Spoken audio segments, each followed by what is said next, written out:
Free Skaro!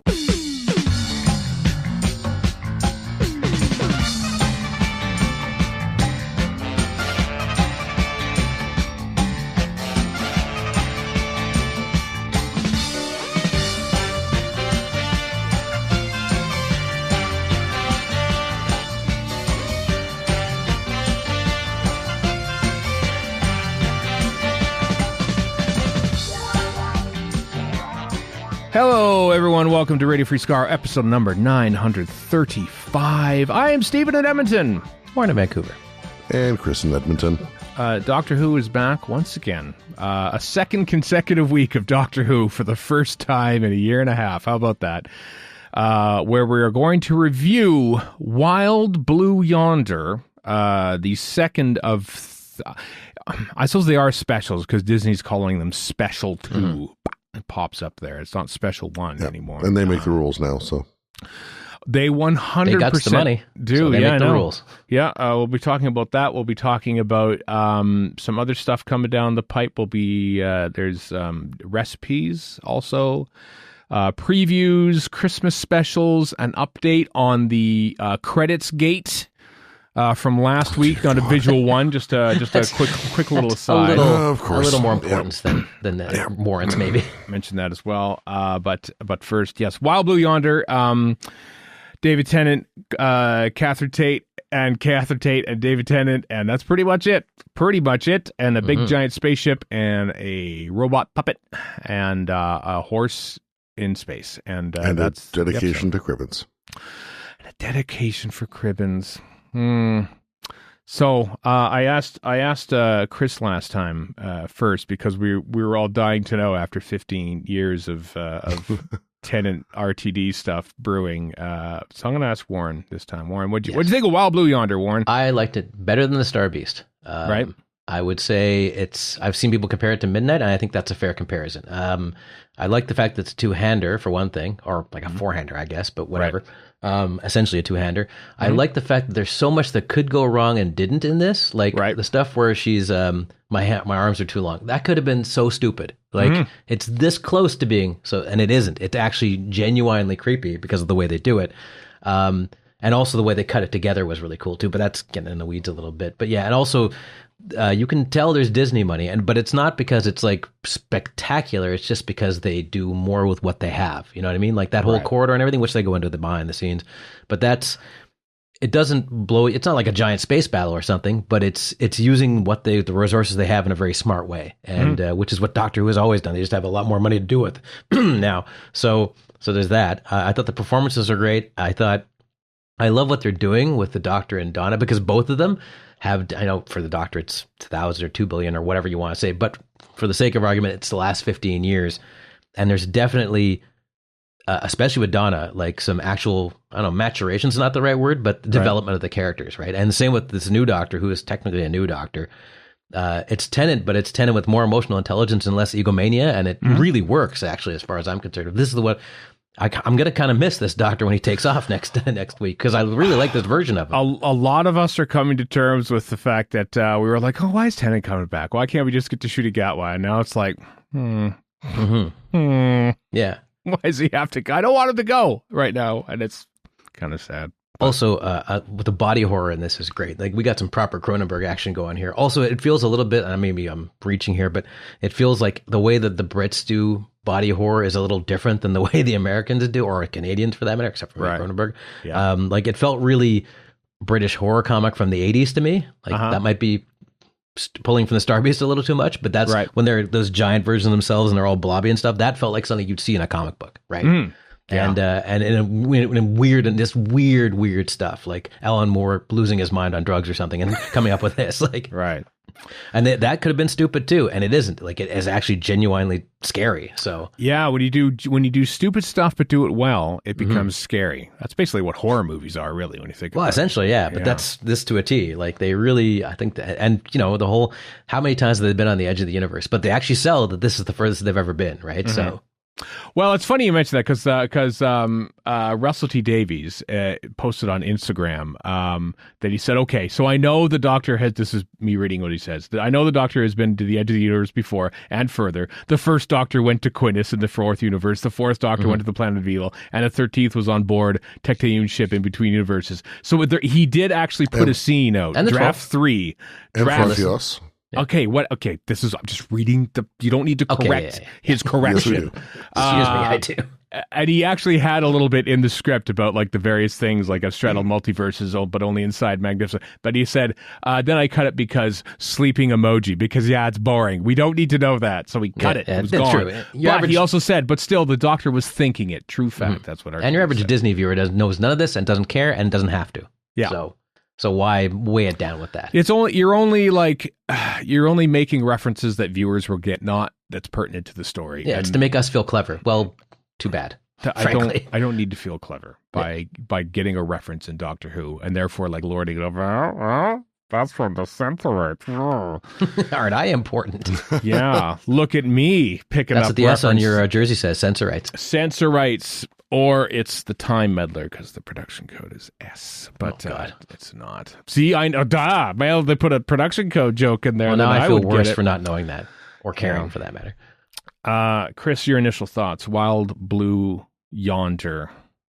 Not very wild, not at all blue, and the hallways were kind of yonderish. I suppose so. Yeah. Good stuff. Yeah. What about you, Steve? I liked it. It was, you know what I love about Doctor Who? I know you Warren, you said that I like this one better than the Star Beast, but I'm thinking, how do you compare these two? How do you compare? They're apples and oranges. This is the great thing about Doctor Who, and I forget about it sometimes. Oh, right. Doctor Who does completely different things from week to week. You know, we had the Star Beach, which was completely different to this. And it's the same show. It's the same show. Yeah. You know? It's a good way to sort of like, here, Disney Plus. Here's anyone who's tuning into the show for the first time. Here are the two things that we do so far. I think RTD mentioned that at some point, didn't he? How this, maybe he didn't. Somebody, I seem to recall somebody involved with the show saying something along those lines. Right. Maybe. I don't know. But it's just like, yeah, it works. And, you know, it's the big selling, well, not a selling point, but the thing that they tried to do, because it's all in studio, this one, and says, what if we just didn't tell anyone about it, you know, like kept it secret on purpose. And it's interesting because the official Doctor Who podcast, which I watch mostly because Russell T Davies makes interesting comments in it. And he asked the panel there, you know, was it a mistake? He says, oh, wow. He's like admitting like a mistake. Like, was it a mistake to not say anything because perhaps by now people would have thought that Matt Smith or Peter Capaldi will be showing up in this. And yeah, certainly enough people were thinking, oh, they're keeping it secret because like Ncuti Gat was going to regenerate it. You know, I probably thought that too. And he thought maybe it's a mistake to not tell them anything because then people will invent things in their own minds, which I thought Too bad. Well, That's people did that at the anyway, end of the day, so- that's our fault. Yeah, that's true. But honestly, what could you show of this other than like, you know, shots of Tennant at a computer panel or something? Because the only two other people in this are aliens that look just like the Doctor and Donna. And if you show that, it gives it away. It gives it away. Yeah. So Also, That's I exactly got to give them credit for really good acting because I was convinced these are aliens and not them. You know, they both did a great job of playing the not themselves. yeah, I thought so too. Yeah. No, it was creepy. It was really well done. I like it when Russell T Davies goes like minimal, Which won't be next week. which won't be next week. So I hope we enjoyed this one shot of a two-hander in Doctor Who, because I thought Stephen Moffat was very in his era. They did a few of them, like The Big Bang, which I always is still astounding to me that they went from the Pandorica Opens, which is nonsense, full of everything and every enemy who ever appeared in Doctor Who, and then it's 4 people at the end of the universe for most of that episode. And this one does it great, and you get to have the moments with, you know, we wanted. I'm just looking at it now. We wanted to see Tennant and Tate back together, and the best way to see them back together is to have them basically be the focus of an entire episode. And it's, you know, I think we miss him more because we've seen so much of him now. You know? And because so much of next week is going to be, well, the end of this era, such as it is, and all the rest of it, you've got to get this in now if you're going to get it in. So yeah. Yeah, they haven't yet addressed why he chose this, why this face came back or anything like that, or which I'm but at least there's a mention of it here. There's a mention, but you know what they did address was the flux, and I thought that surprised me. That really took me. I thought they were just kind of brush it over under the carpet, but they didn't. They're like, no, he's actually acknowledging it and working it into the thing, which I think is cool. Yeah. Well, it's not only is it getting acknowledged along with the Timeless Child and other whatever else, right? But how quickly it got brought up as well. Like, this is only the second episode into RTD2, and it's there it is, right front and center. I get the feeling they're seeding a lot of stuff for Ncuti too. Like there's bits and pieces here that are going to be in Ncuti's era. Well, I mean, the reference to the Starbeast boss last week was apparently, according to the InVision commentary, David Tennant knows nothing about that, but Phil Collinson and Vicky Dello did. So that means that's probably happening in, Ncuti's first season. So, yeah, it's a long game they're playing a little bit here. Which is, I like the robot. What I love about Doctor Who, and so you know what, kind of like modern TV. Well, I shouldn't say modern TV because I think that Marvel probably airs too much on the side of CG still. But Star Wars, the series, sort of like they do have your element of virtual production and everything like that. But there is a lot that is actually like Baby Yoda is Baby Yoda with some CG enhancements, and the entire tunnel in this was CG. But the giant arms were not. I saw that, and I thought, that's really amazing CG. No, they 3D scanned David Tennant and made giant copies of his arms so he could reach in. And I was astounded. I thought that was just really good CG. No, they actually built giant arms, which was really effective. What I found interesting is they don't have the volume. They have kind of the reverse of the volume. I think this is either Unleashed or on the YouTube behind the scenes. I don't remember which one. Where the actors are still against green screen, but what they do is they can track what's happening. And so on the monitors that the director and the cinematographer are watching, they can see a previs version of where they're going to be. So they can actually figure out what's happening, which I think they might have done on the prequels, Star Wars prequels as well. But I don't know. They do it on like literally every single newscast you see on. Yeah, that's essentially what it is. For those people who watch local news, for instance, this is what they've been doing for years. Whenever you saw guys, this is going to date me pretty badly, but whenever you saw a guy's jacket blend into the map of wherever you live for the weather, that's kind of what all this stuff is, except at a much higher level. Yeah, well, I mean, like local news is all virtual sets now. Probably, maybe some of them, maybe this the occasional one isn't, but like it's just green, and like, but the person in the control room, like, they don't see green screens because it's done live. They're actually, tracking in a set. Well, they mentioned it comes from sports because that's basically where all the you can thank advertising for this because that's how they got all the ads on the bleachers and stuff way back when. That's an old technology by now. It is an older technology, yeah. So, and now they're using it for proper use for Doctor Who corridors and such. And, and even the big, like, as you were saying, Warren, it could have been ridiculous. Like when they suddenly become really huge. And are easily chasing them down there, like one of like the Doctor's eyes is like huge, and it could have been silly, but it was genuinely freaky and creepy because it just had a look to it that was really effective. It was just enough, you know what I mean? It was just on the edge of being silly, but it didn't hit it. Chris, have you had time to reflect on your thoughts a little more than basing it on the title of the episode, or do you have That's all I planned on doing, was just basing it on the episode title. I think we should just review episodes without watching them and just sort of like try. Actually, no, this is what half the internet does anyway. Just take the title and 3 screen grabs and try to determine what the plot line will be and see how close we are. Totally. Yeah. I mean, I refer to it as Midnight Mark II.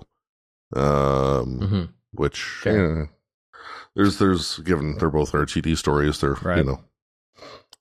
set in confined spaces, one simple but brilliant idea. Yeah.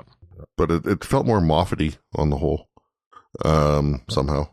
Especially the aliens being called the not things. That really smacks of like a Moffat play on words. True. I did like how they're like they can't understand what shapes are. That was kind of cool. Yeah. So that's why they're having such a hard time adapting to being these guys. Yeah, or they come to grips with it as time goes on as well, and they adapt. Yeah. No, on the whole, it was quite enjoyable, I thought. I'm not sure I haven't really put it into context of like, did I like it more or less than the Star Beast, because they're such different animals. They are. You don't have to choose. That's a great thing. You don't have to, right? If I had to pick, exactly, you don't have to choose. One, yeah. Yeah, it was enjoyable. We ended up watching it 3 times overall. Wow. Yesterday, just to make sure that all the nuance was observed, and yeah, there's some really, really, really, really enjoyable stuff in there. Right. Tennant was a frickin' tour de force. He's really good, isn't he? Catherine Tate. Catherine Tate is really good. Catherine too, Tate was fantastic as well, and together they were phenomenal. But Tennant was just like a notch above everything else. So like a few things I noted down, like when Donna was trying to make the gravity pun with Newton, the doctor's like, "Don't do it, don't do it," and then he joins in. So kind of fun there, I guess. Yeah, he realized it's a lost cause, so I might as well make this fun. Yeah. And then we're seeing it right now, the scene where he's trying to console Donna, and he kisses her hand, draws her near. I know, and says like one line, like, "We'll get out of this," or whatever the line was. When the TARDIS is damaged and he's just like leaning up against it, he's not saying a word, he's just conveying every emotion. When when they pop out into the long hallway, and he wants to go exploring and Donna doesn't, and he just kind of just makes a few facial expressions, and then she acquiesces, and then just the little giggle, the little smile on his face. And then as the alien, when Donna's in the room with all the like the rectangle things she's refiling, just sitting there. She's talking. He's just sitting there. He's just listening. He's just, I don't know. He did very, very well. It was creepy, wasn't it? Because he just like immediately he doesn't seem right when he comes in. Later we find out obviously he's the alien version of himself, where he just sort of walks silently in and just sort of like slinks and sits down on the ground and just looks, and it's just like, this feels off. Something's off. You know? And then when he says, "My arms are too long," and it's just kind of, it's neatly edited in. It was just like, that seemed odd, and I know they're leading up to something, but let's see where they're going with this. You know what I mean? It was just kind of like, it's hard to quantify how that worked, but it does work. So another thing I like about Donna is, like, in the old Series 4 series, which is why we're watching her, is she's like, she would be freaking out and like overcompensating for the fact she doesn't know what the hell is going on. Now she does know what's going on. And I think Catherine Tate does a great job of like her being kind of very confident in her own way. You know what I mean? Yeah. Like, because she's had the experience and she knows what she's getting into here. Yeah, we go and kick its arse. That you know, the line that goes in there, which is from there. Yeah, you know, she's confident in their abilities to handle this situation, sort of thing. Yeah.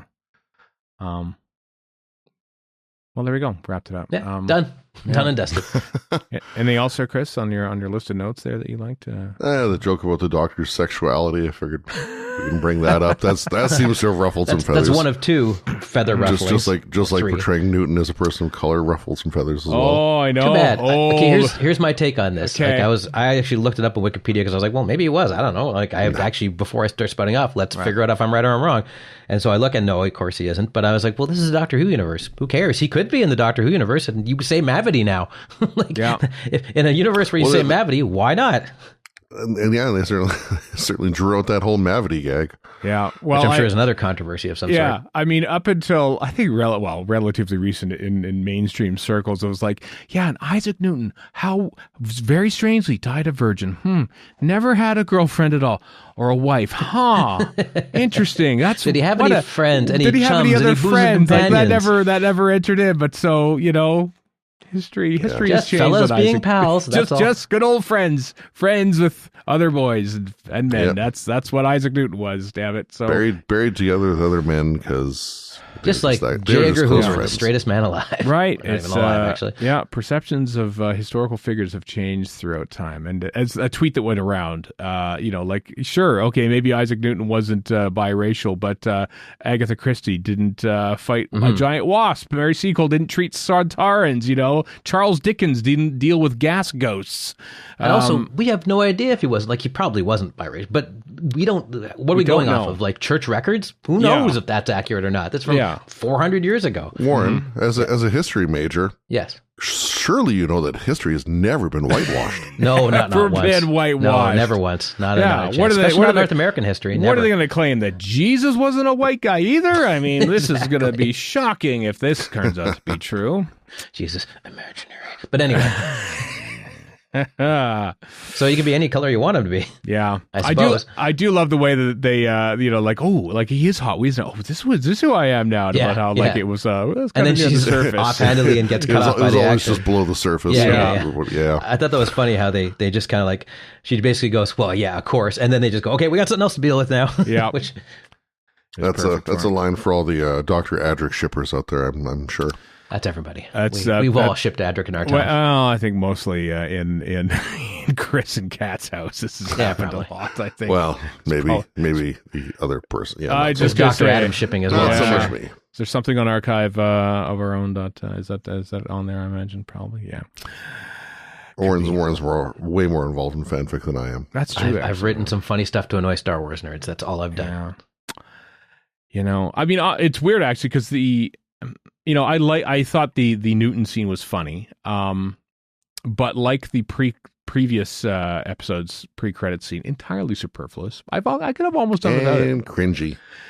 A little bit cringy. The Mavity thing was like, I don't know. I was like, That's where I think "Oh." there's payoff. There'll probably be something along the way. Of it. No, Maybe he's going to come back with Shudigawa as a character or something. He has to go change it back to gravity or something like that.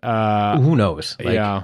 Or just they throw this guy in there, and then later in the season we see a whole adventure with Isaac Newton. Who knows? I don't think we'll see Well, that. and apparently it was the pirate planet where the Doctor referred to having met Newton.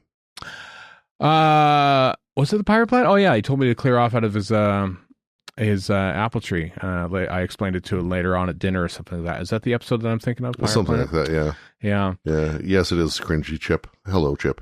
What In I the live chat, Chip. a live chat. Welcome back to Minute Time Lord. I liked also that we were all thinking it, and then Russell T Davies said it also on the Doctor Who podcast about how people keep saying we should sort of like reference and remake old classics like Genesis of the Daleks and Caves of Androzani and Blink and everything like that. And he says, nope, we've done Underworld. Underworld. Underworld, Which I hadn't thought of, but he's absolutely right. Totally got the Underworld vibe. Yeah. Totally. First thing in my mind when I realized that all the whole hallway and whatever was just CG. Yep. Erica and I talked about it shortly after broadcast because we thought it too, and we thought, you know what, Underworld walked so Wild Blue Yonder could run because it was they didn't do it by choice then. They did it out of necessity because otherwise it would have had no sets. And which is why I love it. I love Underworld to bits because it doesn't look good, but damn it, nothing would have on that budget and that a level of technology in those days. Nobody other than the Starlost had even tried anything close to it. Nothing at all. No, and now they do this. And it was I got kind of weird like Star Wars prequel flashbacks when they were shooting this all on green screen. It's just like, oh, they're still doing this, I guess. It's still on green screen. Actors are probably so used to this now. Like how been much 20 years. They've perfected how they do this. They really have. Yet it still looked so fake. What the hallway, you think? Yeah. There are bits and pieces that looked absolutely. a little off. I have to agree there. Like there was a bit of compositing that was like, but on the other hand, that giant hand, they wouldn't even have tried this in like series 4, for instance. Like this wouldn't have happened. Like no, absolutely you not. wouldn't have tried any of this. So yeah, it looked a little fake, but they tried. They went. So did Underworld. I think part of the and we've talked about this with like classic Who on modern TVs and how like you're not supposed to see all the flaws in the Persian rug, as you're fond of saying, Stephen. Right. But you can't help but seeing them. But now that things are shot in 4K HDR, like just the clarity is just there in such, it's so in your face. But it's kind of the same because you can see the flaws on NTSC. You can also see these much lesser flaws in 4K HDR. So it's another flaw in the Persian rug. Yeah, it wouldn't be Doctor Who without a bit of crap thrown in. Yeah, because like a TV in the 90s or 2000s would be too good to watch 60s, 70s Doctor Who for the By the way, it all was. this stuff's going to age. Watch 90s CG. Like it's not good. Any episode of Voyager, not great special effects. Watch an episode of She-Hulk. I'm just saying. Like we're complaining about all this stuff CG. is going to age poorly. I don't think even Marvel is even getting proper CG out of this anymore. And well, that's because it takes an enormous amount of work. Yeah. And on a tight schedule, It like does. all film. Yeah. So. They shot this in July of 2022. And it was boiling hot, which we'll get into in the we're talking about Unleashed, but like that I'm still standing by. Like we're a year and a half out from when they shot this. You know, Tennant's been the Doctor for like a year and a half, and he was shooting it for 3 months, and he gets to basically bask in this adulation of returning to Doctor Who, even though he's on for 3 weeks. He's been it for a year and a half, but pretty good deal actually. When you write down, not a bad deal. Not a bad deal. I think it still looks pretty. I mean, you know, nothing beats a practical set. I love that the little robot was a big marionette. Basically, they had like a big bar that went over the set, and which held him up, and they had little things that they moved his feet on. And he was like completely practical effects. Was that? And wire removal and removing people controlling it. That's old hat by now. But it's still kind of crazy that you can do that. I know. 'Cause there's like 5 people crowded around this thing, and they're just gone. Yeah, I know. It is quite fascinating. Removing stuff is what a lot of CG is. Yeah. And Warren, that's tech that ships on smartphones, like consumer level smartphones. I know. That in and of itself is insane. Yeah. We mentioned it before about I'm talking about the flux. I do love how affected by it the Doctor was, you know, which they would be. Yeah, I love going back to his performance as well. I love that he just sort of like he escapes from that situation, just goes in that tunnel and just like, you know, bang, bang, bang, bang, kicks it 4 times. Breathe. Yeah. Okay, off we go. You know, got it out of my system. Yeah. Let's go. You see the same. You see the same thing happen at the end of the episode as well. Like he's talking to Donna in the TARDIS, and he's like, "Yeah, He doesn't elaborate on it. He's like, "This is thought that's in my mind," and okay, now it's gone. Now let's move on. Yeah, yeah. The 14th Doctor leaves a lot unsaid, but we can read it in his face and his emotions. Which is another difference from the 10th, who didn't leave anything unsaid. And I think it's also just a Tennant. He's a much more mature actor now, and he's really good. And I love watching him in the behind the scenes stuff. Just loving everything about Doctor Who, and gonna miss him. Gonna miss him next week. He's gonna be gone next week again. So got to come to terms with that. It was brought up earlier, and I'm going to bring it up again here. Just Catherine Tate's performance as well. Oh yeah, right. She was phenomenal. Like there's no sour notes in any of the performances here. No, and just especially the scene with the fake Donna and the real Doctor, and the mention of Gallifrey, and the timeless child mention, and all that kind of stuff. Like just the raw emotion dripping from both of them. Just sold that scene so much. Their near argument that they stop, you know, because about, you know, you spilled the coffee and everything, and then they just sort of like, you know, they're far apart. Yeah, which is more mature too. Yeah, that's a much more mature thing to do too. And just like, there's a real maturity to it. I love it when Doctor Who is both for families, but also has like that emotional maturity to the relationships between the characters. You know. Now, one wonders with 2 quite young actors, is that going to happen with the Ncuti era? Well, I guess we're going to find out. But we will find out. But then Matt Smith played an old man very well for a 28-year-old or whatever he was. Did. So who knows? Yeah, I don't know what Ncuti Gat was going to be like. Or, you know, given that, let me think about this. Almost the combined age of Ncuti Gatwa and Millie Gibson. They are just under around Tennant's age. Old I am. Yeah, they're. I think then I've got them beat. Hooray! Because I think Ncuti Gat was 30 years old now. I think he turned 30 in whatever month that was. Hey, Millie Gibson is a mere 19 years old. She was 2 years old when this podcast started back in 2006. So stop talking immediately. I know. It's very odd, but before you turn to dust. That's all to come. I love the set design in this. I thought it was really great. The floors were great. The doors. I love that still, even in 2022, doors that go shook shook are still guys with pulleys, which they show in the Unleashed doors. Well, why would you do otherwise? Why would you? You have control over it. Yep. Well, unless the pulley breaks. I think that's probably the only thing that's probably improved. The pulley systems have improved, but it's just literally guys pulling pulleys. Yeah. I liked it. I liked it a lot. Quite so. I'm looking forward to the next one. There's the possibility, in fact, likelihood, that it'll be RTD over the top, which could go one of 2 ways. We'll see. It will be. It will be. It will be. Yeah. The sheer I nature think- of the villain at play here is and what we've seen, And even just things we've seen with stills and trailers and And this is where, pre-release content and whatever. for as expensive as all this looks, this is where the money went, I'm sure. Yeah, I think so. I mean, shooting 3 weeks or something in a studio with a green screen as two people probably didn't cost anywhere near as giant full on production is what we'll see. But with a lot of practical effects, what I can tell, on top of all the CG stuff that's probably in there. Yeah. Yeah. Anything else? I mean, we'll get to a couple things at the end of the episode. Donna, I had a couple more notes, but Warren, go for it. Okay. I like that Donna, the real Donna, got rid of the idea of the flux and all that other stuff that the other doctors remembered because it was just too much. Whereas the other one, for obvious reasons, didn't.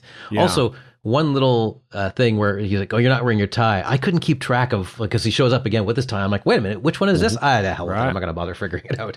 Yeah. So that was that a screw up, or was that just me being dumb? Probably me being dumb. I think it's Probably you being dumb. confused by the episode, which is probably the intention. After the tie scene, I did the exact same thing. The next time you see the fake doctor, does he have his tie? Does he not have his tie? Of course he does. Okay. All right. Yeah.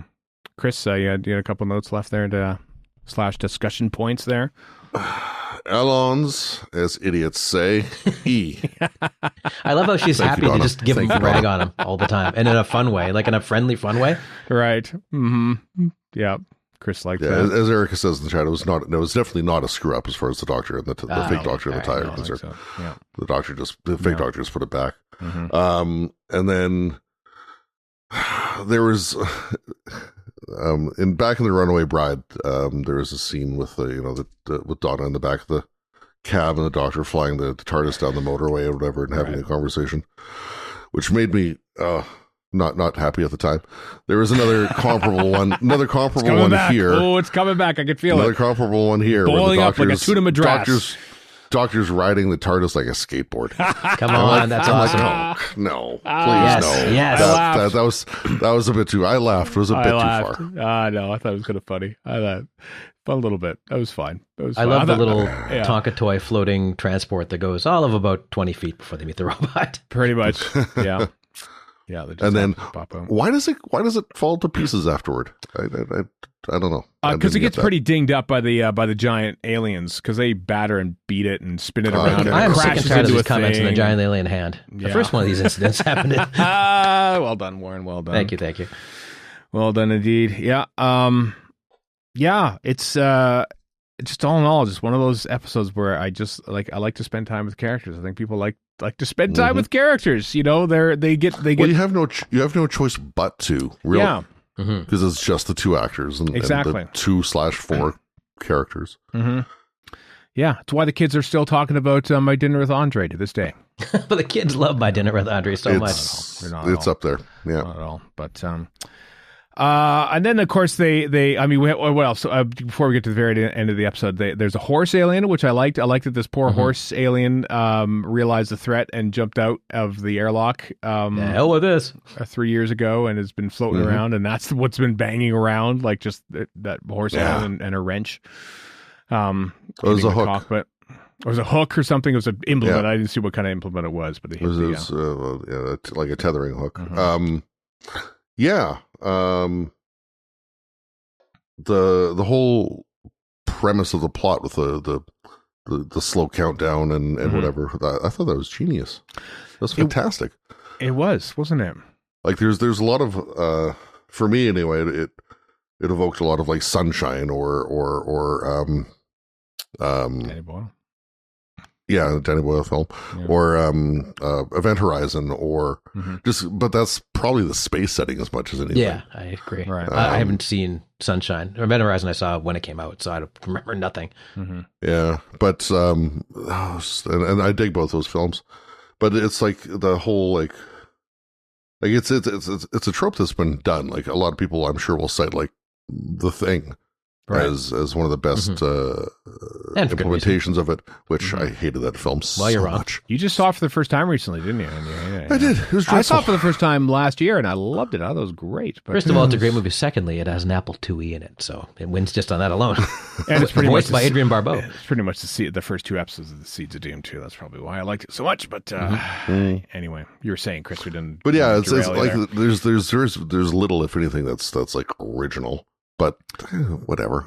Yeah, I like the conceit of like, you know, the aliens, the not things need full knowledge of, you know, to fully assimilate them, so to speak. And the flip side of as soon as the Doctor and Donna start to figure things out, they immediately gain that knowledge because of the link to them. Like when the Doctor's figuring out the whole 3-year bomb thing. They instantly clue into it too. I love that because it's like, okay, now the Doctor has to stop thinking, which will never happen because he can't. He can't do that. And also, how do you solve this problem without thinking? Right? He has to know. He has to know. And he solves it, and it's very effective. I like this one a lot. I like both of them a lot, and they are entirely different beasts, and it was great. So, but then oh, sorry. And then they escape the ship, and lo and behold, it's there's Wilf. I was going to say, is it time to talk about Wilf? It's time to talk about Wilf. I don't think I was expecting him at the end of this episode. No, I thought it was going to be the next one. Yeah. Sadly, this is it. This is the only scene they managed to shoot with him before he died, Bernard Cribbins. So I was pleased for that. Not that he died, obviously, but I'm pleased that they got something in with him. Yeah. Because he's, you know, I think he became ill not long after this, and so I think they did have scenes. I mean, we don't usually talk about next episodes, but Russell T Davies posted on Instagram like right after, says, you know, this is it for Bernard Cribbins. We had a couple scenes in the next episode. It's alluded to he's fine and well, like Wilf is fine and well in the next episode, but we don't see him obviously because they didn't get to shoot it. But so yeah, it was I like that his last scene was, you know, him seeing the Doctor again with Donna in the TARDIS, and but yeah, good old Bernard Cribbins seemed like a happy fellow in the and you know, the behind the scenes stuff too. Even 93 and still on the ball, which was kind of impressive, right? And at the read through, and he was like, you know, everyone was loving him in the read through and everything, and it was quite lovely. So yeah, Chris, were you expecting to see Bernard Cribbins at the end of that episode? No, because I thought as well that he was going to be in the giggle. But obviously not so much. No. And we only have Doctor Who to base this on. He's beloved by the UK just generally on top of Doctor Who. So. Yeah. Voice of the Wombles, I guess. Again, I understand. We only watch Doctor Who in this country, so don't. We're not ruining your childhoods by not naming everything that he's been in. We're just dumb. And as per usual. Yeah. And with Neil in the live stream chat here, I mean, we don't know Right Said Fred, but we know Right Said Moff. We know the Tachyon TV Tachyon TV parody. That's right, we do. Yeah, somebody I saw on Twitter. I don't know, some 60s variety show sketch or something he was doing with Roy Castle, which is interesting because they both played sort of that same role in the 2 Dalek movies. And they were hilarious together. And, you know, you forget that, Bernard Cribbins goes way back to the 1960s. It's just this entertainment probably variety. Before that, even. Yeah, probably, yeah. So it was good. It was good at least to get one last kick at the can with old Wilf, old Bernard Cribbins. So that was nice. Yeah. Anything else? Anything else about Wild Blue Yonder before we move on to like what Unleashed? Do you want to talk about Unleashed at all?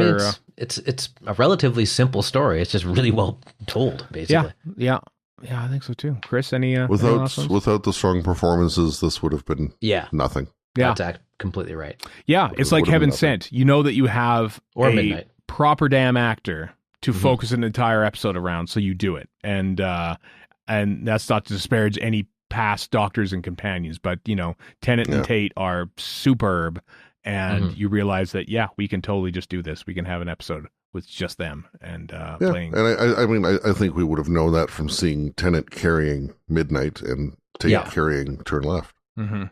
Yeah, exactly. Good stuff, Doctor Who. Good stuff. So we watched Unleashed, which had behind the scenes. I'm trying to think because the behind the scenes stuff on YouTube, which I think I still prefer a little bit, because there's fewer wacky hijinks in the behind the scenes. It's more I didn't mind the wacky hijinks in this Unleashed, though. We'll get to that. But no, get to it now. What do you? So Stefan, I found it. Yeah, where he has to do a role each episode, and so he's a camera trainee in this one. He's very bad at it, which I found kind of amusing, frankly. Yeah, I mean, it does give you a window into the world about some of these jobs that we never really hear anything An about. insane amount of work on every department. Yeah. Like the camera trainee they were focusing on, the amount of stuff she has to do is, and that's just one person of God knows how many. So, well, as you doubtless saw, Warren, they were using area Alexas. I did notice that. I was like, which cameras are those? Oh, I see the 4 lights. That's an Alexa. Mm-hmm. Yeah. So I mean, they're using pretty top end gear. Well, Alexa's pretty much standard for anything of this level. Yeah. Yeah. But man, there's lots of buttons and dials on those things. Well, the funny thing about Alexas is when you look at, because I remember when they first came out, I went to some like event where they showed them off here, and I was like, oh, this actually seems kind of stripped down to be more like a film camera. So it was made to make anybody transitioning from film to, well, what is essentially video to feel much more comfortable with it. And what Panasonic did is they made the digital camera, but you couldn't monitor it because you can't monitor film. The hard drive was shaped like the reel. They went way too far. Oh dear. I'm not making this up. Totally skeuomorphic and everything. Yeah, that's what it was. It was skeuomorphic. And so Alexa said, to hell with all that. Let's just make this very comfortable for anybody who's worked in film to keep working the exact same way they do, except it's going to this card as opposed to this pretend reel that's a hard drive. Right. So. Yeah, I love that they set up all those tents with like the screening, the monitors in there. They just set up monitors everywhere. That's part of their job. Honestly, like one day I'd love to visit the Doctor Who set, obviously. And some people would like to say, "Oh, I want to see like them to shoot an iconic scene or something." No, I want to see the logistics of the thing. I am so fascinated just by the logistics of how television works. That I wouldn't even care about. Like, I'll be quiet on set. I don't care about get the hell out of the way is what you do. I just want to look at things. I want to see what happens when people are doing. And I just find the whole process utterly fast. So many people work on TV. So many. Even on a small thing. And this is not a small thing. No, on a TV show. And it's just utterly fascinating. And kind of tiresome. Not tiresome, but exhausting. Like just watching all that work, you're like, oh, I'm so tired just looking at this. I know. Yeah, we often, on mini scopes, we often talk about, just directors and writers and musicians sometimes, and we forget about. We're not going to do mini scopes on like camera runners or anything like that. That would be tough to do. But or floor managers. Or who's the best floor? Yeah, Patty Russell never was floor manager for Doctor Who. GNT. JNT for floor. Margot Hayhoe, one of the great floor managers in Doctor Who history, on the mini scope. No, we're probably not going to do that, but yeah. I love that stuff like this is back. I love that RTD shares a love of making TV and knows that other people love that too, because we get 45 minutes between two different things every single week now about how they made an episode of Doctor Who. And it's great. I love it. I've missed that over the past few years, Well, we had, we had Confidential originally being 30 minutes, and then it grew to 45. Yeah. Which to was its detriment about, a lot of the time. To its detriment, being about as long as the episode it covered itself. And by the end of Series 6 of Confidential, I was. They ran out of stuff to talk about. And there's this inflated runtime, and I didn't want to see it go, but I wasn't sad to see it leave. Yeah, there was a feeling that we got like we know pretty much everything about how. And now that it's 12 years later, we've. I've missed it, and I'm very much welcoming it back. And I think Unleashed is the right length. And I'm not a huge fan of not this particular host, just hosts in general get on my nerves. Yeah. But this guy's okay, and I like that they have him go off and do stuff poorly. Like you're gonna fill time. You might as well do it like that, so you're actually learning something at the same time. But whatever department that you never hear about. Right, and I like how Tennant and Tate are like in on the shtick. There's a recent. Like 1 minute thing of, I don't know, some YouTuber, some reel or something like that on social media where David Tennant says, "Oh, it's lots of stuff for the viewers, new and old." They just put that in the trailer. That's perfect. Or he totally gets what what it takes to make these behind the scenes stuff. And him and Tate are sort of joking around and stuff, like feigning surprise about, oh, that's not David. But not really feigning surprise. Yeah, not really, like they're having fun with it, which is my favorite part of the whole thing is where it's like it's plus 37 degrees or something insane at the time. And and so they're doing the interview and then they pan down and she's got this air conditioner hose up her sweater. Upper sweater, yeah. Which I can't really blame her for if it's that hot. I know. Don't they have AC in Bad Wolf Studios? I mean, come on. Well, they also got lights, but they're LED lights, which are not as hot as yesteryear. Yeah. So I wasn't in Cardiff, but I was in the UK in July of 2022, and I can attest to how hot it was. You were, that's right. Yeah, you should have gone on set.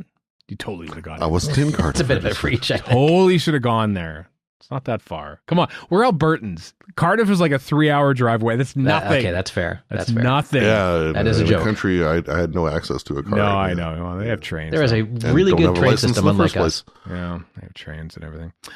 We aren't going to dive into it too much, but there are stats. 4.83 million overnights. Third for the night? I think Strictly and the other show, the baking show. I don't know which one it was. The other, I'm a Celebrity. That was the one. Oh yeah. Finished the Nigel Farage vehicle. Yeah. Was that what it was? I don't know anything about that. Get me out of here. He's on there. That. Or still, I don't know. It's like a 5% drop off. That's not too terrible. No, I was actually surprised by that. The Star Beast got an AI of 84, by the way. But on the it's called the BBC The Radio Show with Jane Tranter.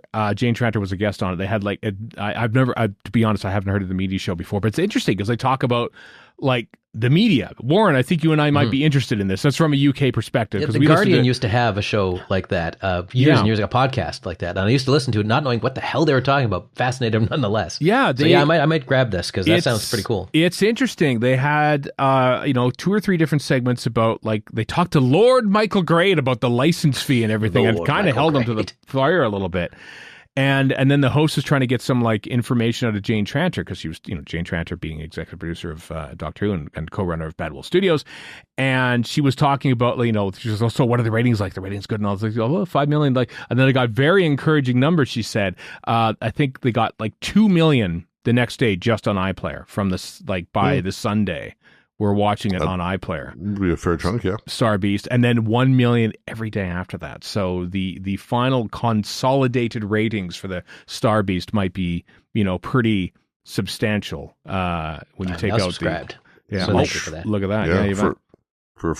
Yeah, this point in the in the way media is consumed, yeah. Mm-hmm. She even tried to push Tranter on the budget for the show, which I found intriguing on a BBC. I've heard things between 3 million and 10 million or something, and it's just about Jay Tranter sort of going around is it 7 million or something? You're not going to get me to comment, but it's around there. I don't think she has to sign an NDA, but you might as well be signing an NDA. You don't get Disney money without some lawyer pointing a pen gun at you, saying, "Now listen." One other thing that I want to mention about that radio thing before we move on is that Jane Tranter also said that Bad Wolf had nothing to do with the Disney thing. It was all BBC. BBC and Disney worked that out. Bad Wolf had nothing to do with that. So that makes sense. I've said it before. It doesn't do me any good, but I'm not who that's for. So whatever. Mm-hmm. Yeah, and there isn't one on this one. So no. So, good on the BBC for realizing that, once again, can I just say how wonderful it was to just turn on Disney Plus and there was Doctor Who. But it wasn't. Well, yeah, for about a minute, yeah. Yeah, well, because they're treating them as 3 different specials. They're not 3 episodes of the same series. So which is fine. It's fine, but at least have the placeholder there more than 8 seconds before it's live. Yeah, last week, Thursday, I think it went up for the Star Beast. I think I've seen that happen before with Star Wars stuff too, where it just kind of sat around for 5 minutes and then it updated. Well, for whatever reason. Honestly, here's the trick, kids. Here's what I do. I on my Apple TV, I'll do the thing and I quit out of the app. I swipe it up, and so the Disney Plus is even open. Yeah. And then 11:30 local time came around. And I popped it up and it just said new to Disney Plus. That was the first thing right there. Oh, there it is. Perfect. Yeah. Flip it on. Because I realized it was probably going to be Special 2 because Star Beast has been called Special 1 on Disney Plus this whole time. So, but I mean, 3 minutes before it goes live, if you're searching Doctor Who and it only shows Star Beast, you're searching Wild Blue Yonder and it only shows nature documentaries. That's Yeah, there should have been I'm a not a fan of placeholder. that. No, also what I wasn't a fan of is that usually on Disney Plus stuff, once the actor credits go, it shrinks down and the hero will, since you watch this, that. And usually you can swipe back. Yes, I noticed that too. You couldn't do it I was this like, time. I want to watch these credits, damn it. Yeah, so I saw, in memory of Bernard Cribbins' OBE on a tiny little thing while I was telling me to watch the episode that I watched 4 damn times last week. It's like, yes, I guess I'll watch the Star Beast again there, algorithm. On the Star Wars one, so you finish something and they're like, watch the Bad Batch. I'm like, but I already saw that. Like, stop bothering me. Don't tell me what to watch, I've seen Disney. Return of the Jedi. Thank you very much. Exactly. Have you seen New Hope? Doesn't ring a bell, no. Yeah. And now, when I played it this morning, 3 different times, I thought I actually hit the wrong thing. They had a preview for Dial of Destiny. A pre-roll on Disney Plus. So just be warned, folks. Things aren't going to... But honestly, here's still... the thing. They go spent ahead. a lot of money on Dial of Destiny, and they didn't make that money back, so they are going to make... Not that they make any money off it anyway, but whatever. Like, yeah. They're going to force this nostalgia on someone, damn it. It's a good movie. I like the movie, too. But then again, we're Indiana Jones fans. Why are we whispering? Yeah, we're old. Okay. Anyway, so that was our Disney Plus experience. Next week it'll happen at the same time. Also, what will happen is the church on Ruby Road. Yes, that little image of here's all the holiday specials a month ago that Disney Plus dropped on their social media as well. Guess what, kids? The BBC has officially announced that the Church on Ruby Road will be airing on Christmas Day, and they even have screen grabs of Ncuti Gatwa there. Look at them. There's Doctor Who there. We're watching this in the live stream, folks. Next to a Christmas tree of some sort, and looks like Ncuti Gatwa and Millie Gibson are on a pirate ship or something like that, which is kind of fun. Uh-oh, pirate ship. That's not a good sign. Yeah. They released... the long-awaited Doctor Who Our Flag Means Death crossover. Oh, possibly. I mean, that is long-awaited. Don't be... Come on. Yeah. Ncuti Gatwa in a hat and a different outfit as well. So, like, how many outfits does he wear in the same Christmas special? I don't know. I mean, Disney posted that one, by the way. He's just looking cool as hell. There's no getting around it. Well, he really is. It's insofar that I don't even think we talked about the... there's a Goblin too, by the way. And a Goblin. I'm here for the Goblin agenda. Davina Bacall and a couple other actors who were mentioned as well. We never mentioned Brian May's wife. Oh, was it really? Oh, wow. Yeah. We never talked about the Next Time trailer, I suppose, did we? Well, there's not a whole no, lot we to didn't. it. Or the other thing that you skipped over. But yeah, Next Time trailer. Jumped around a little bit. We got a jukebox at the TARDIS. So there's a jukebox in the TARDIS with Ncuti Gatwa, in a newly regenerated Ncuti Gatwa, hopefully having been with told, a shirt half unbuttoned. Yeah. As one does. Being told what the hell's going on. The opening image of the Next Time trailer, which is very short and did not air on Disney Plus, but links in the show notes, ready for Skaro.com, is him in front of that same sky backdrop. As seen in the original trailer for Ncuti Gatwa saying, "Will someone tell me what the hell's going on?" And I'm beginning to think that the backdrop that was covering up was in fact Ncuti Gatwa in the TARDIS, is what I'm starting to think. Yeah. But as to what the jukebox there, I don't know. I hope it's Capaldi taking Smith's TARDIS and zuzzing it up his own way. I hope this is the same thing happening here. Or is it a tie-in to the events of the Giggle that could be both? Who knows? Shows up? Or are we just going to get Doctor Who branded jukeboxes on the market? Well, I joked about, so there was a rumor. Should we talk about the rumor, the unsubstantiated rumor? Might as well. You said we weren't going to talk about that. So. Okay, then I won't talk about it. It's stupid, and it comes from Reddit. So there you go. That's true. My guess is that David Tennant's Doctor will still be there, but in the form of a jukebox. He'll only voice the jukebox. So the 14th Doctor will exist as a jukebox. I want to see that. A wisecracking jukebox in the TARDIS, a la Derek Jacobi's Master in the Scream of the Shulka. Completely taking away any agency or emotional depth that we've seen in the 14th Doctor. Yeah. He's now a wisecracking jukebox or a love-matic grandpa tester, where the hell it's called in The Simpsons. That's exactly what it is. Yeah. Yeah. What else happened here? There was an SFX preview. Had some lovely images there of look. She got one the coat and stuff. That's some. What's the proper term for what his coat's doing? Swishing. Yeah, that's swishing. Some good swishing. Coat there. He's doing a spin. He spins and then they take they get 8 different pictures of it. Right underneath, there's 2 things. There's a Rebel Moon preview and a Willy Wonka preview, and I want nothing to do with either of those things. No, you could have a whole page of swishing, but no. I saw a preview, and it was only then I realized that Wonka was a full-on musical. I can't. It looks so stupid. I saw the trailer, and I was like, no, I'm never watching this. I could watch Gene Wilder sing a song from 1971 because it's 71 and it's dark as hell, but no, I don't think I can do it. It looks terrible. And that. Rebel Moon looks like exactly what it is. Star Wars people going, no, Zack Snyder, not today. So he's like, well, I'll show you. I'll make something that's even more derivative than Star Wars. Yeah. And lo, here we are. Rachel. Yes. I was going to say, you keep skipping over the tuna madras recipe that the Doctor Who website released. Oh yeah, which is actually, you know what? Thank you very much. I was going to mention that because I've so the if you want to make it for yourself, James Goss has written this up for the Doctor Who website. 2 teaspoons of ground cumin. I have all these things in I would like to make this actually. 1 teaspoon of ground coriander, half a teaspoon of turmeric, 1 teaspoon of hot chili powder, teaspoon of ginger, salt to taste, 1 onion, chopped 5 cloves of garlic, chopped 2 tins of tuna. I would sub that with something else because I'm vegetarian. Tofu. Drained 1 tin of tomatoes. I don't like tomatoes per se, so I might get diced perhaps, and then a half jar of black olives. That's the wild card there. I'm not sure I'd add the black olives myself. Here's what I'm going to do.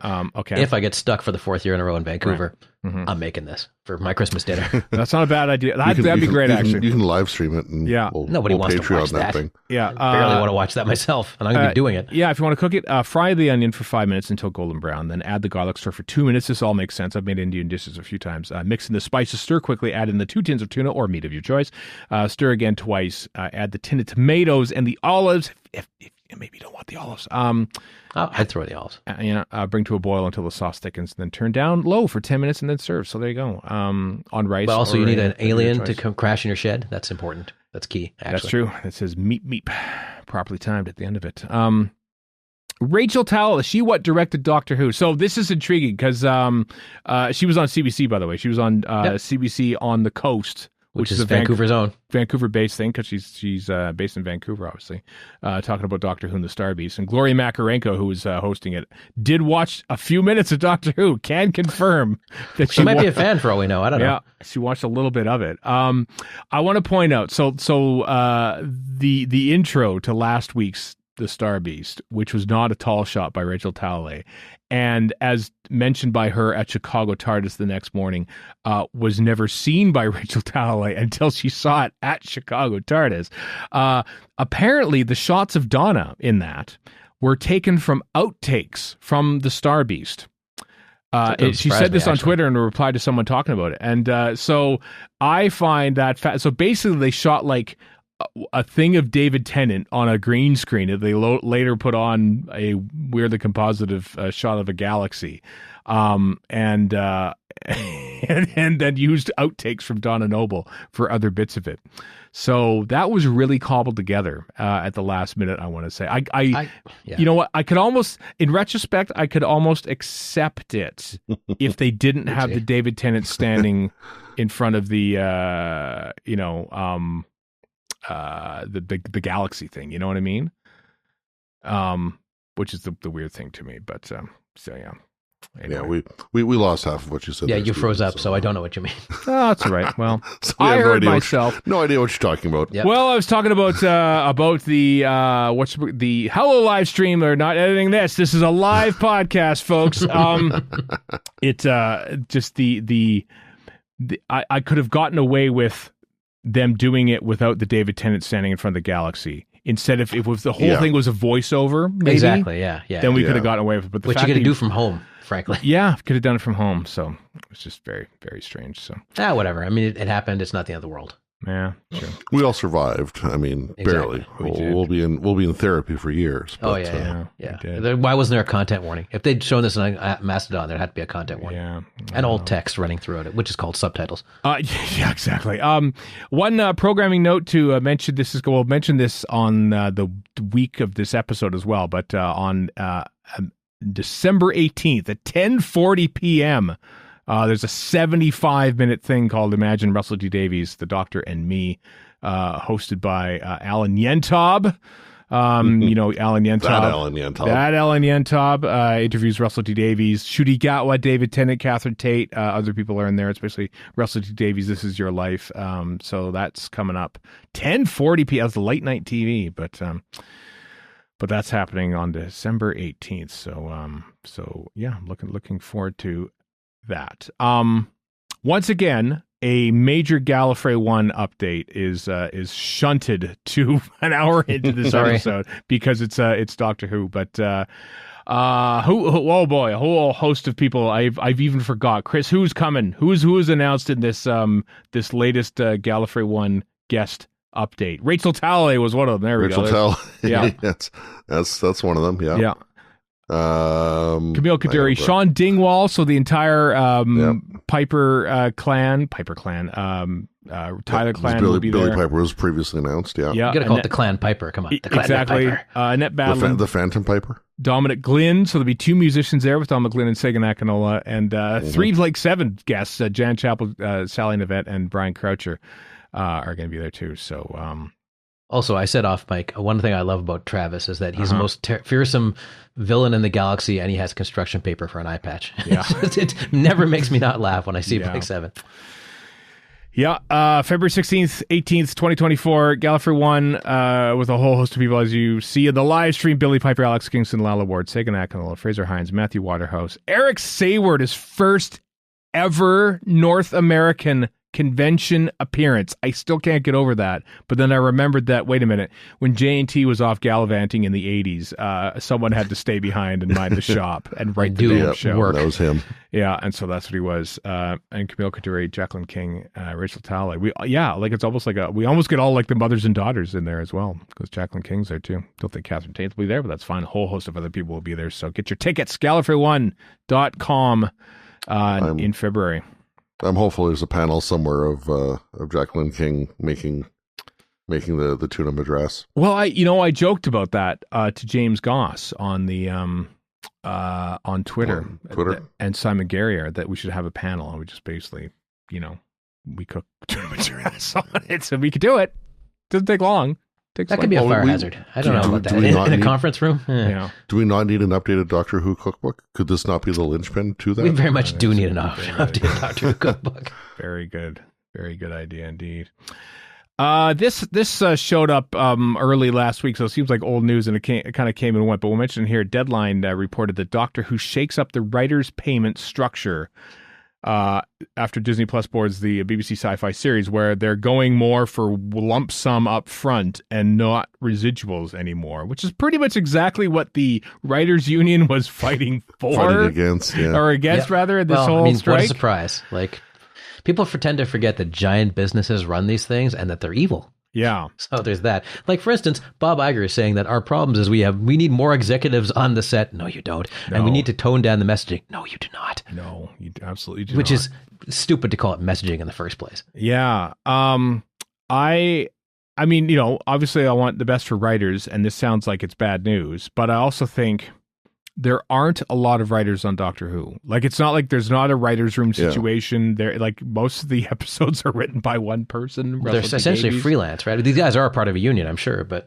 I don't know enough to comment on it without making a bunch of mistakes. I don't. But it seems a little different than the way Americans do it. I don't know. I could be wrong about that. I admit I don't know how the British. We know a few British writers, including people who've written for Doctor Who. We should have asked them, but we didn't. How it works in the UK, because I'm sure they have a union of some sort, but no, I want writers to make more money if at all possible. That's my main goal here. Yeah, me too. But yeah. Well, we'll see what happens with that. I guess that's a way of saying we don't know. There is I want to point out a wonderful YouTube compilation of Monsters and Blue Peter. It was on the Blue Peter YouTube page, with various Doctor Who monsters appearing on Blue Peter throughout the years. A good chunk of those I've never seen as Blu-ray extras either, which is usually they throw those on there, and I haven't seen some of these before. So if you want to see past Blue Peter hosts talk about Doctor Who monsters on Blue Peter, well, now the video has been made for you. Lucky you. It's a Big Finish, so we'll throw in some Big Finish stuff here. Oh, no, wait, there's a Living Paintings thing. Chris, what was the Living Painting? You popped this in late last night, and I never got a chance to look at it, but there's a Living Paintings book about Doctor Who available now. Yeah. So it was a project that was initiated from, I forget his name, Lewis. I forget his last name. Oh, it's the blind Lewis Morehouse. Right. Yeah. Lewis Morehouse. Just basically having Doctor Who books with tactile content, so that people who have vision problems are able to kind of like feel what's in the book.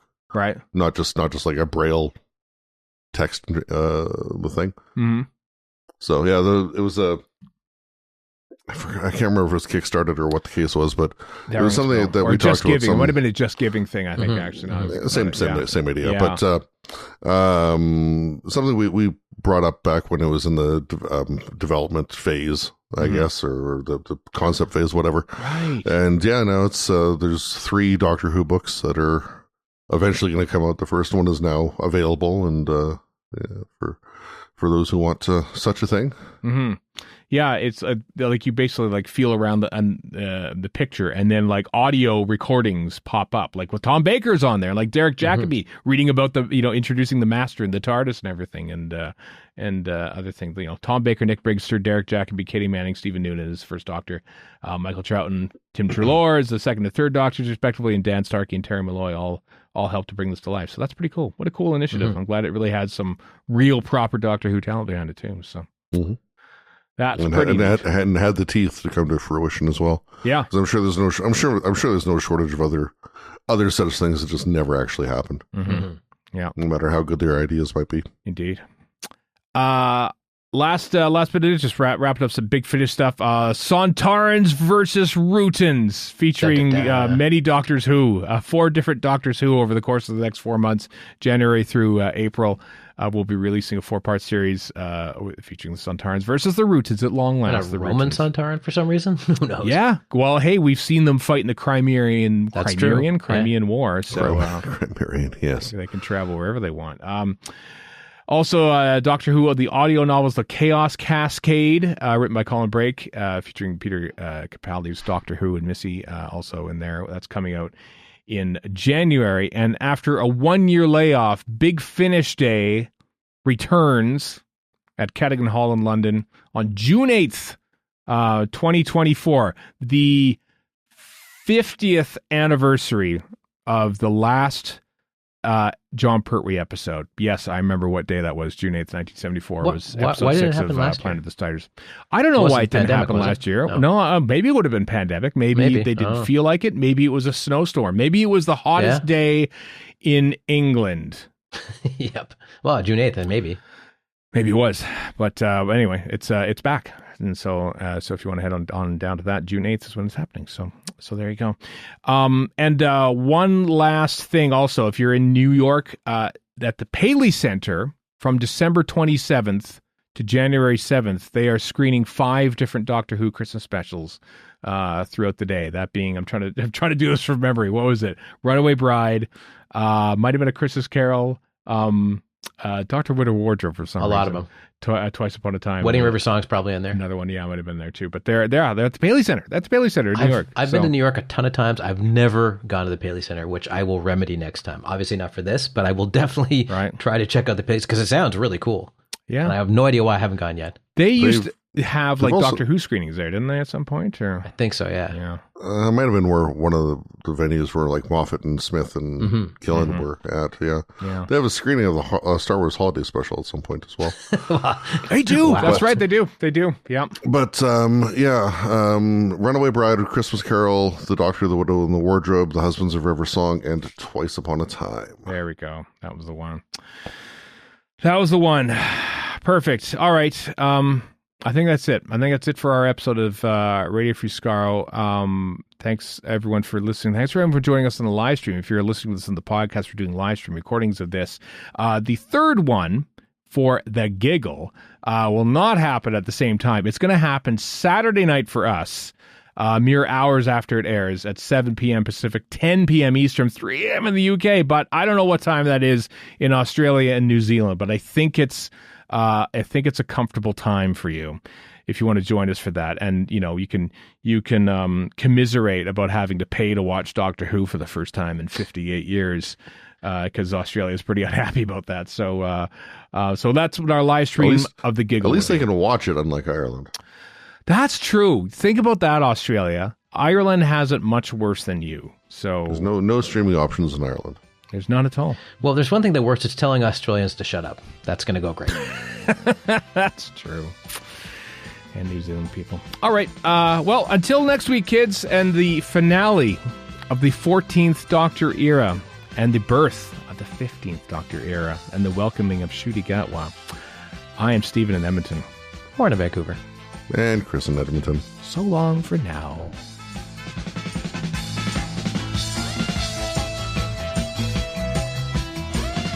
You've been listening to Radio Free Skaro. Find us online at radiofreeskaro.com. Follow us on Twitter and Tumblr at Radio Free Skaro. Subscribe to us on iTunes and donate to the show at patreon.com/Radio Free Skaro. Thank you.